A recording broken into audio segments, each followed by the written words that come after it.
Hey guys, welcome back to my channel. Today is going to be story time on the channel. So I'm actually going to be sharing with you guys my eating disorder story. I want to start this video off by saying that if this is a trigger for anyone out there who has suffered from any type of eating disorder, you don't have to watch this video.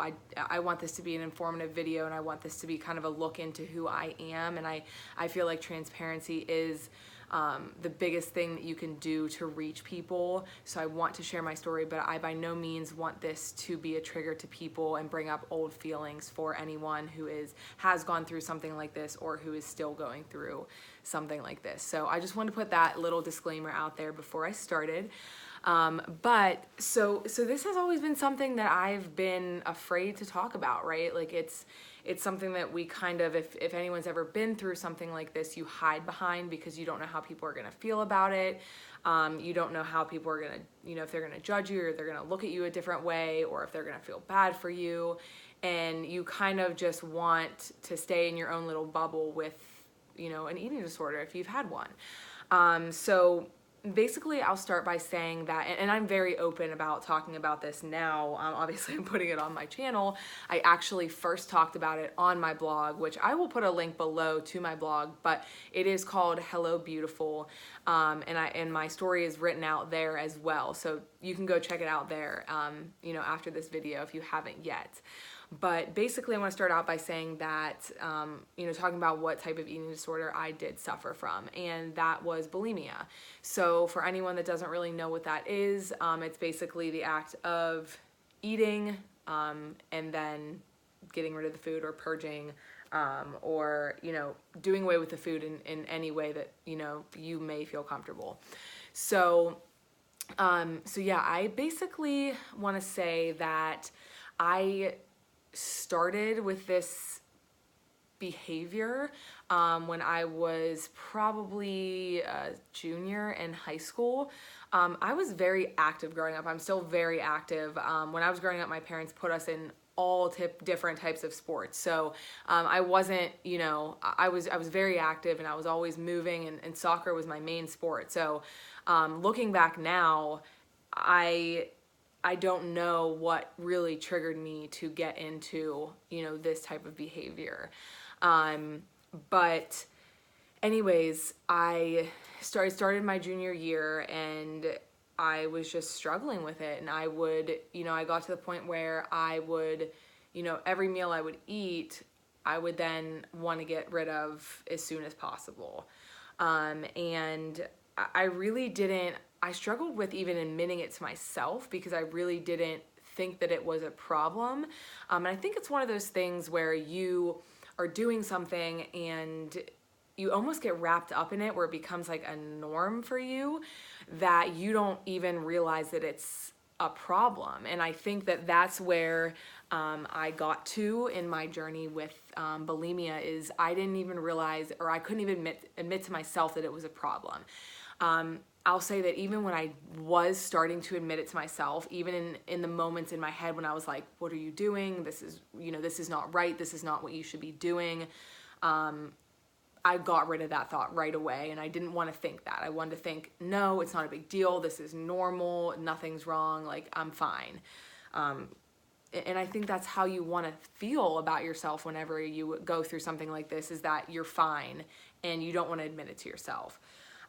So for the longest time, I didn't admit it to myself. And I actually had a friend. I did have one friend that I talked to about it, because she was kind of going through the same thing at the same time. So I remember her and I going through it and kind of talking to one another about it. And I remember this one time we made a pact with one another, like, we're not going to do this anymore.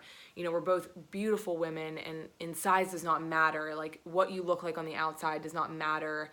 And it's perfectly okay to want to look and feel healthy and feel good in your own skin and feel good in your clothes and everything like that. That's perfectly fine. And I think we all want to feel that way. But at the end of the day, who we are is on the inside, and we are all beautiful, and, size does not matter. And so we would say that to each other, all the time. And I remember us just crying on multiple occasions about, you know, it not being right, and sharing stories with one another about how we would, you know, eat and then go purge of the food and, you know, just sit there after and feel horrible about ourselves. So, anyways, yeah, we made this pact that we weren't gonna do it anymore. And I remember one day we were going to the gym together. We were meeting each other at the gym, and I had broken that pact. I had eaten something, and, you know, got rid of it. And so I remember going to the gym, and I felt so bad about myself at that point.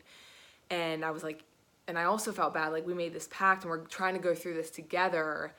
And like I let her down, you know what I mean? So I remember going to the gym and just going up to her, and she was on the treadmill, or I think, I just cried, and I was like, you know, she was like, what's going on? So I brought her, we walked like outside the gym into the hallway, and we sat down and we talked, and I told her, you know, this is what happened, and we kind of just talked it out, and so that's kind of where it started. And I think that, you know, whenever you're going through something like an eating disorder, it's very important to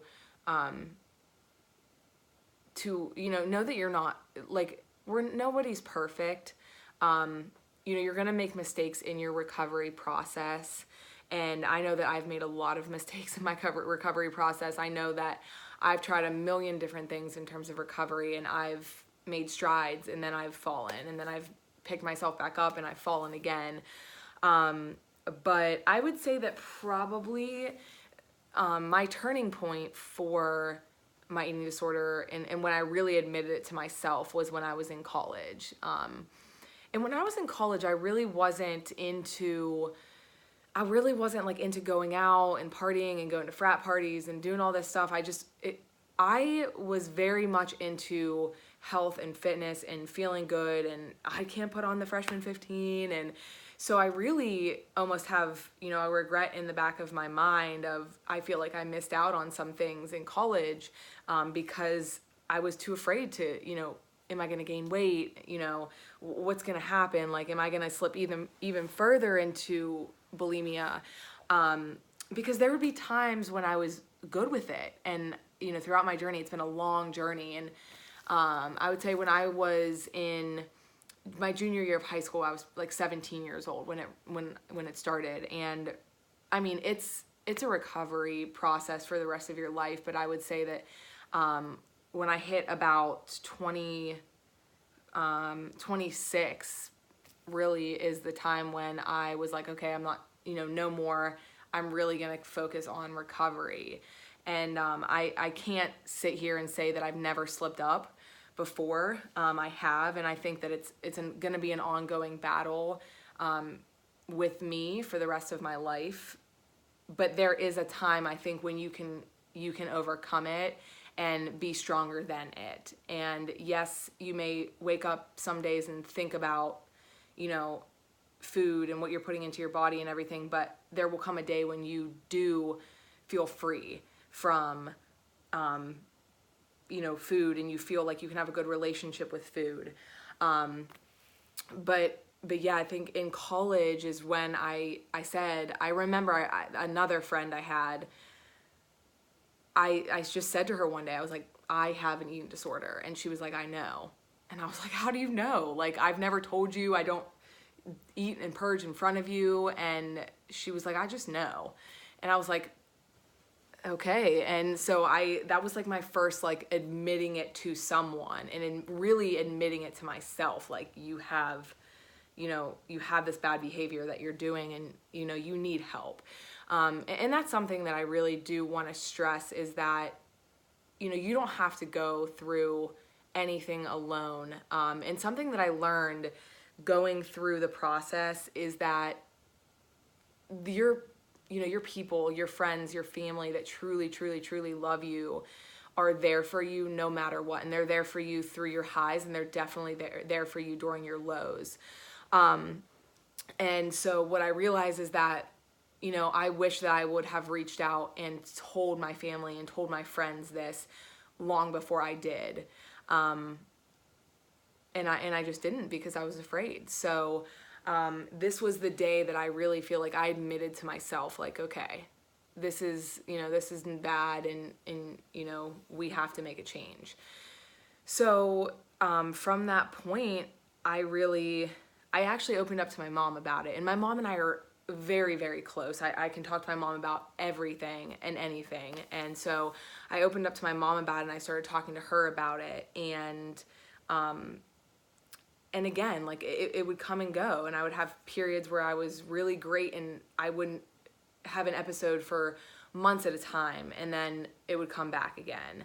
And I just really couldn't figure out, like, why is it such, a roller coaster with this? But again, I think it's just something that on the inside, you really truly do have to be happy with yourself and who you are to be able to set yourself free. And I think I just wasn't at that point still. Like, when I had admitted it, I was like, I'm not happy with myself. I'm not happy with how I feel. I'm not happy with how I look. I don't love myself enough. And, I look back and I'm like, I was perfect. I looked fine. Like, there was nothing wrong with me. I just did not love myself enough to know that I was worthy of anything that I wanted and desired in my life at that time. And so basically, I went throughout college, and and again had those, ups and downs. And then when I got out of college, there were more ups and downs. And I would say about 2 years ago, a year and a half, 2 years ago, I remember I was at work one day, and I was in a period of having a lot of episodes, and I was walking down the hallway. I was walking back to my desk, and I got really dizzy, and I almost fell. And I knew that was a problem. And so I remember, leaving work that day, and I was just like very, very sick that day. So I remember leaving, just resting. I called off work the next day. But I was like, you know what, I'm fine. Like, it can't be that, you know what I mean? Because I wasn't doing it that often, so it can't be that, and it's fine. And even though, back in my sophomore, junior year of college, when I really admitted it to myself, I truly don't know if that really sunk in to my head, because then there I was at, 25 years old, and I was still doing it, and I was still trying to make excuses for myself and saying, like, oh, once, a week or twice a week is fine. Like, just because I'm dizzy, that doesn't mean that that's the reason. And so I remember always just being cold and just being like hungry all the time, and just being like tired all the time. And so that was also a turning point for me that day at work. And I had actually, the next day, I was off work, and I went to the doctor, and my blood pressure happened to be super, super low. And, I kind of expressed to my doctor what was going on, and she was like, I think that you need to go, you need to go get some blood work done and see what's going on. And I remember calling my brother and just saying, like, hey, I need you to come pick me up from the doctors and take me to the hospital because I have to get blood work done. And he was like, what's going on? Like, he was in the middle of work, and it was like, I don't know, I think it was like noon or something on this day. And I remember texting him and just saying, like, it's my eating disorder, I'll tell you later. And he was like, what are you talking about, And here I am. I started this when I was, this came about when I was 17, and I'm 25 at this point, and my brother's just now finding out. And again, I'm very, very close with my siblings. I have 3 siblings, and a sister-in-law, and a beautiful niece. So that no one really knew. I kind of had expressed feelings a little bit, but no one really knew that, I was having these problems. So anyways, he came and he picked me up and he took me to the hospital. And I went and I got blood work done, and then I was there for a while with an IV giving me fluids because I was very dehydrated, and I was just very like lethargic and tired and dizzy. And then I remember he took me home to his house, and I was sitting down with him and my sister-in-law, and just basically they were saying like, what's going on with you? Like, you know, we love you, we're here for you. Why have you not said anything to us before? And, you know, so I just started telling them the story I'm telling you guys. I was scared. I didn't know how to tell people. I didn't know what people would feel. And you almost feel like you almost feel embarrassed a little bit, like just, I don't know, it's hard to explain. You just feel embarrassed that you're doing this, and like people will feel like, you know, you'll feel like people think you're stupid for doing this. And you just don't want to be judged. But the fact of the matter was that they weren't going to judge me. You know, they're my family, they love me, and they weren't going to judge me whatsoever. And they just were like, you know, we're here for you, and you got to figure this out though. Like, you have to figure this out. You can't be going to the hospital, and, you know, this should be your sign that this is enough. And I think, even though I said to myself, you know, when I admitted it to my friend in college, that was my time. I think when my brother took me to the hospital, it was like, okay, now my family knows, my siblings know, and I didn't want them to know. And now it's real. Like, now I have to do something about it. And I remember telling two of my best friends who kind of knew as well. But again, I didn't admit to them either fully. And I told them what was going on. I told them I was in the hospital, and my one friend has been in like social work. So I remember she came over that night or the next day, and she brought me packets of like places that I could go to get help. You know, eating disorder recovery centers, and basically, and so I ended up making an appointment with one center, and I went there and you know, talked to the lady for quite some time. It was about an hour and a half or so, and she asked me all these questions, and we just went through some things, and it actually didn't end up working out, where I did not go to the center for a long period of time, but she gave me a lot of resources to use to help me get better. And I'll just say that I think another point was that, to me, being like unhappy at that point in my life and not truly loving myself at that point,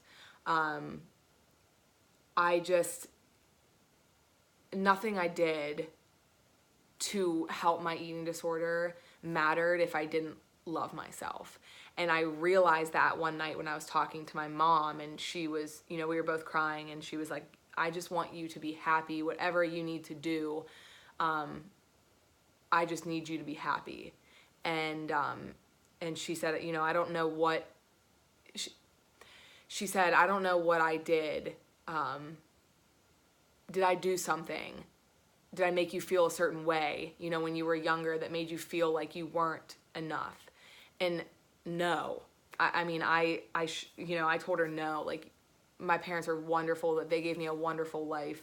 They're wonderful. My family's wonderful. I'm very close with them. And I said, Mom, no, that's not it at all.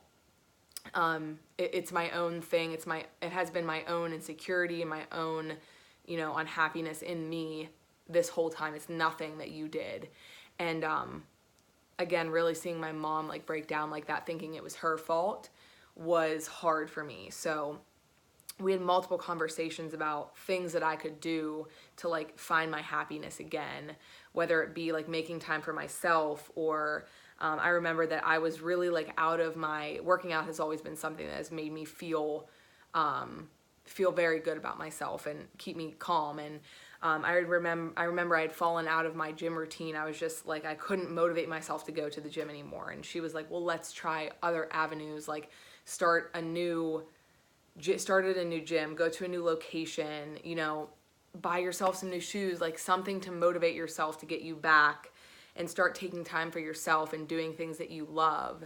And I mean, shout out to my mom for making me do that, because that's where I met my amazing boyfriend that I have for a year, that I have right now. So that was wonderful. So it was meant to be there. So I you know, after I went to that new gym, I really thanked my mom for pushing me to go outside of my comfort zone, because it definitely made me happy.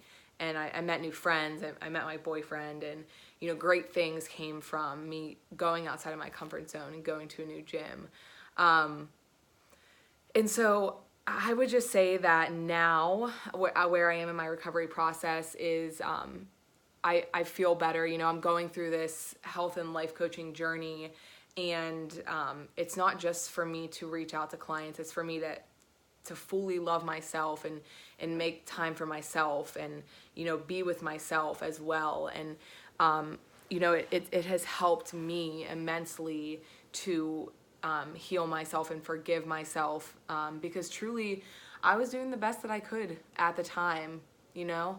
And you know, when I had my health coach, she helped me in amazing ways to learn how to love myself. And you know, I've been doing things, little things, daily to really start to love myself more and more. And I'm not going to sit here and say that I'm 100% healed and I never think about it anymore and it never crosses my mind. And you know, I think it's a lifelong journey, but like I said, I think that you get to a point, which is what I'm working towards, where you feel like you're free. And if any of you out there do suffer from this or have suffered from this, I think you know that like, you just want to feel, you want to wake up and you want to feel free, and you don't want to think about food 24/7, and you want to have a good relationship with food and yourself, and you want to feel happy with yourself.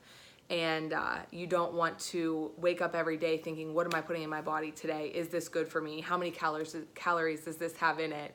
When am I going to make it to the gym today? Am I going to make it to the gym today? And you don't want to freak out if you don't. And I think, you know, anyone that has been through something like this, just know that it's okay.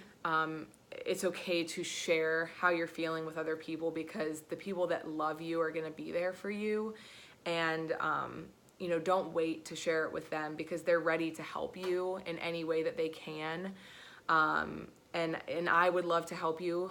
You can always reach out to me. Like, I would love to be a part of your process if you're going through something like this. I think it helps to talk to someone who has gone through it, because you just know, they know how you think and how you feel. And you know, I would love to be a part of your process. So yeah, so that's it. That's basically my story. Like I said, I used to be afraid to share my story, but I'm not anymore.